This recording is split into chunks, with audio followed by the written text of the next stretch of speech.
The Ticket. Two sweet deals tomorrow, Friday morning, 9 a.m. Visit KTIK.com and give us $25 to get $50 in return to spend at either Costa Vida or Blaze Pizza. Prater, super seniors, there's 8 of them.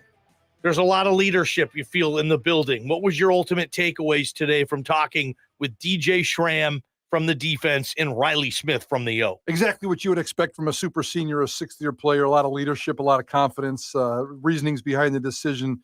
Riley Smith is a Florida kid who gave a press conference today in the snow and said he absolutely loves the city of Boise. He loves the snow, and it's going to be really hard to drag him away from the city of Boise. He didn't talk about the culture, the football, all that stuff. We all know that he loves that stuff.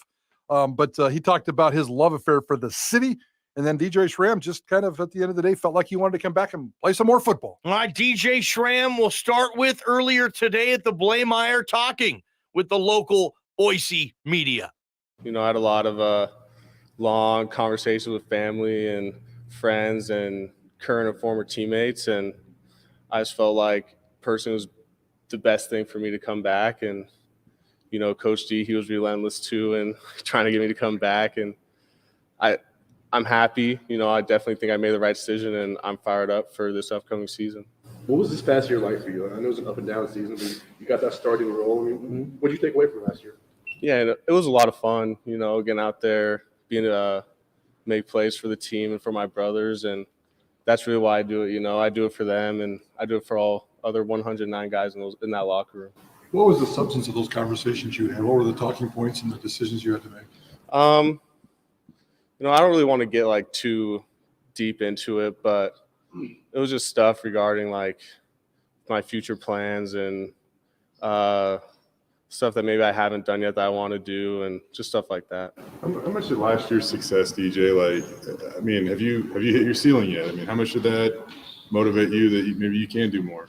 No, I mean, I don't think I've hit my ceiling. There's always more to do. There's always room to grow, and I want to say that made like a huge factor in my decision, but it was definitely more for those guys in the locker room, you know, and I think we have unfinished business here, you know. I mean, get the opportunity to come back and try to win a championship. I mean, who doesn't want that? We heard you were banged up at times last year. Have you put yourself back together, if you will? Yeah, you know, just a small procedure, you know, nothing huge. Definitely be ready for the season, you know. Your leg or? Yeah. Okay. Yeah.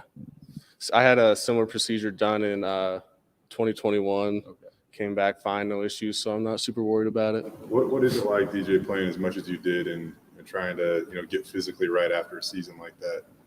You know, it can be a lot at times, but that's what I signed up for, you know. I mean, you sign up to play, you sign up to be out there on the field and make plays, and that's just part of the game. What type of stuff was Spencer saying to you? Is he giving you little texts here and there or what to convince you back? I don't go too far into it, but he was definitely hitting my line a lot, you know, probably at least once a day after the bowl game. And like I said, he's relentless, and just like we are on defense. So, yeah, he got the job done. Why do you want to come back and play for Spence? Like, what's your relationship like with him? Why was his message, you know, particularly effective? It's just he's awesome. He cares about us so much more as people than just football players, and that was a huge thing for me, you know. Just he like I say, he doesn't think of us just as football players, you know. Like, he truly cares about us. He loves each and every one of us on this team, and that means a lot.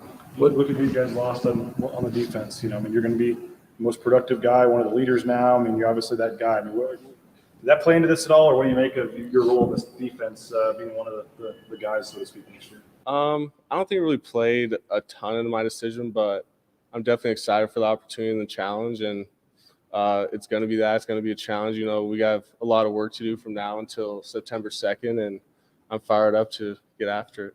The DNA of DJ Schramm in terms of leadership, is that something that's going to come natural? Is that something you started last year, and is that something you can really, really push this next year? Yeah, I think so. I mean, I feel like the way I lead is more just how I show up every day. You know, I think I'm a pretty consistent guy. You know, I don't really like to talk about myself too much, but I think the guys in that locker room can expect the same thing from me every day. You lose a lot of guys that lined up in front of you. What do you have to do? I mean, you're great. Probably your best attribute is your experience for a defense going to have some new pieces. What do you feel like you have to do to make this defense good next year? Yeah, I'm going to have to step up and lead those guys, I keep saying it's going to be a challenge, but we have a lot of good pieces coming in, and we'll definitely get them ready to go by September 2nd. DJ Schramm ready to be a rock star. He's ready to be he's going to have a banner on the east side of the stadium, you would think. I don't know about that. I would bet you any amount of money that DJ Schramm gets a banner this year. He's going to be on the list for sure. There's a lot of leadership coming back with this team. That's pretty cool. But yeah, you're probably right. But I certainly wouldn't guarantee that. The two things like Halani and Dimitri had one this year, and I don't think they'll double up. So I think those guys won't have banners. I think DJ Schramm, and I don't know, I don't want to, maybe that's a subject for a later day, and we can involve the fans who deserves to get the 4 banners this year. Because you're right, Hank didn't get one last year. We all thought that would have been an absolute book it, no question given. We'll see what happens. Riley Smith, he is a 6th-year senior using his COVID year, the Boise State tight end. Here's him earlier today with the Boise media.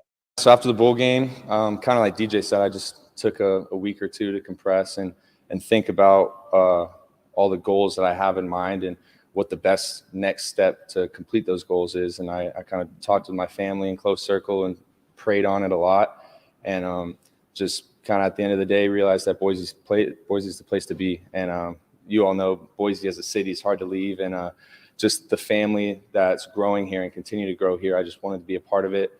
And I'm excited to just come back for a 6th year, and it's just a blessing to be able to have that opportunity. And I'm excited to get to work and give the city a championship on the way out. So, what are those goals that brought you back? Just to finish my MBA was a big one. Just like DJ said, kind of having a purpose with school and coming back, finishing that, and winning a championship. It was tough losing on the blue last year, and it's been a sick feeling for that whole month off. And my goal is to come back, win another championship, and be another leader on this team, possibly a captain, and just trying to lead this team to a championship and doing whatever I can to continue to grow as a player and a leader to help us to get to our goal. Did you have any talks with Bush Hamden about, what his offense will look like and how he might use you? Yeah, we talked a lot when he originally came in, and he kind of showed me a bunch of stuff that he did at Washington, which they had a lot of successful tight ends, and same at Missouri, and broke it down. And he's just an awesome guy. Besides football, he's just a great guy, and I'm excited to get to work with him. I know you're a team guy, but do you want to be used more? Absolutely. I want to be able to play to my potential and do everything I can for the team. And if that's to get more balls, then absolutely, I would love to do that. But whatever it is, whatever shape, form it comes in, I'm just trying to help the team no matter how I can. So you mentioned, you like Boise a lot. Like, when you're going through the decision, do you have to make a pros and cons of all right, do I start my life, or why the hell would I leave college? This is awesome. Right. Absolutely. I made a big pros and cons with the different factors and decisions that I could have made coming out of here. And the city was a big one, and being able to be in college another year and finish my MBA was a huge thing for me. And like I said, Boise's just a hard place to leave. Snowy days like this, I'm a Florida boy, so if I go back to the East Coast, I'm not going to be able to see a lot of this. So this is awesome. Is it pretty crazy, how long you've been here, and just thinking about how you're still in college this amount of time? Yeah, it is crazy. I mean, the days are long, but the years flew by. And like I said, it's just a blessing to be here for another year. And it is crazy being an old man. Dimitri said, grandpa on his coming back thing. That's exactly how I feel. I feel old, man. But it's good. I'm assuming it wasn't a priority, but you're one of the few guys on this team that are really good at NIL. What role did that play in you coming back? Not as big of a role, but I just know the direction that Mike Walsh has taken everything in. And when I came back, I knew that was going to be a positive factor, but it didn't play a massive role into it. It was mostly about what team I wanted to be a part of. And but it's definitely going to shoot off in a great direction. I'm excited to see where it goes. Look at some of you guys that are coming back, whether it be you or DJ. How much does the program need guys like you? I mean, you guys are kind of the guys you always hear that do things the right way. So in terms of being a model for the younger guys.